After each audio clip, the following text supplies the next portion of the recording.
Hey there chess enjoyers! Today we will together continue to explore the exciting chess world, or to be more specific, I was asked in the comment section in one of my last videos by how to defend against one of the most famous and popular checkmates in the whole game of chess, the famous Scholar's Mate.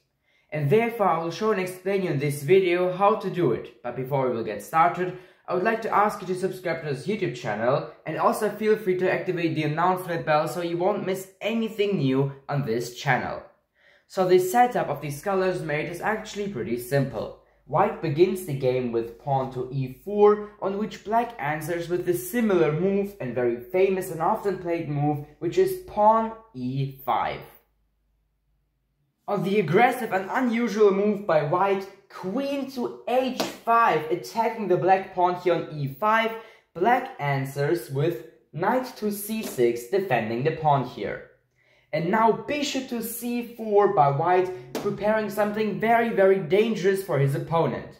And if black does a mistake here and plays knight to f6 with the intention to attack our queen here on h5 to kick it back on our own half of the chessboard, then white can just capture the black pawn here on f7 with his queen, not only with check but also with checkmate after only 3 moves into the game, winning the game.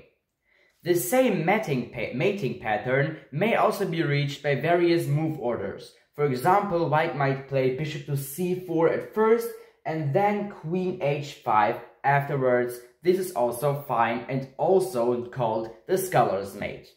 But still, in all variations, the basic idea is the same.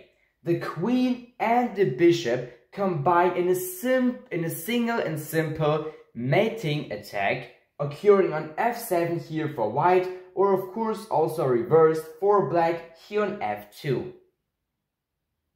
But now maybe the question arises, how do I defend against this brutal attack and this brutal checkmate in the Scholar's Mate? Oh, don't worry, it's pretty simple too. On e4 by white, you just play pawn to e5 too. And on queen to h5 with this very aggressive move, you can just simply really play knight to c6, defending your now attacked pawn here on e5. This is actually called the Parham attack. But if in this position on the third move of the game, white decides to trick you and plays bishop to c4, then how I've just shown you can not just play and develop your second knight like this on f6 because of the following checkmate with queen to f7 like this. Therefore, you here can just play, or the most popular and most played answer against the Scholar's Mate on how to defend it is just play pawn to g6, not only attacking the queen here on h5, but also blocking the diagonal here that connects the white queen with the very dangerous f7 square and f7 pawn of the black army here.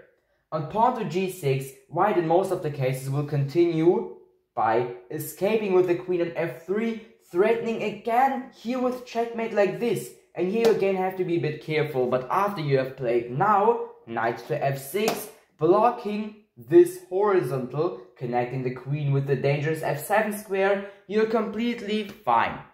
So here you have it, how to defend against the most popular and most famous checkmate in the whole game of chess, the Scholar's Mate.